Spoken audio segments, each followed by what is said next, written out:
You've also been criticized for your comments. The shooting, we should note, was Wednesday at 10:37 a.m. Eastern.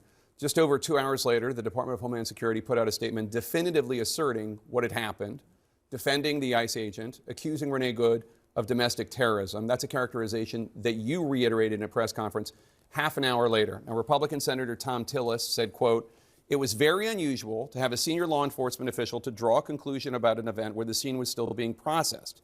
Generally speaking, law enforcement would recognize that a life was lost, that families are changed forever, the shooter's life will change forever. We're collecting video, we're trying to assess the situation." Why did you not wait for an investigation before making your comments? Well, everything that I've said has been proven to be factual and the truth. This administration wants to operate in transparency.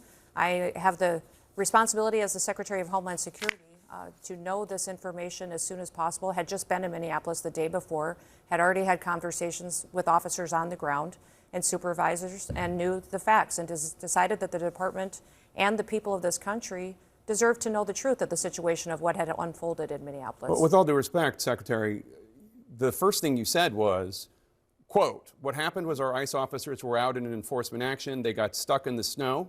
Correct. Because of the adverse weather that is in Minneapolis. They were attempting to push out their vehicle, and a woman attacked them and those surrounding them and attempted to run them over and ram them with her vehicle. That's not what happened. We all saw what happened. It absolutely is what happened. Those officers had been out in enforcement action. A vehicle had been stuck. They had come to help get that vehicle out.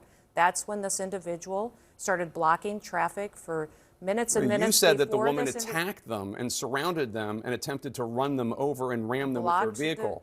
Blocked the road for a long time and was yelling at them and impeding a federal law enforcement investigation. And that's what you need to focus on, Jake, is they were breaking the law by impeding and obstructing a law enforcement operation. They were breaking the law already, and these officers were doing their due diligence and what their training had prepared them to do to make sure they were handling it appropriately. You said within hours of her being killed, you said that she was a domestic terrorist. How do you define domestic terrorist? She weaponized her vehicle to conduct an act of violence against a law enforcement officer and the public. They are doing that. How can you assert with certainty that she was trying to hurt the officer as opposed to she was trying to flee the scene?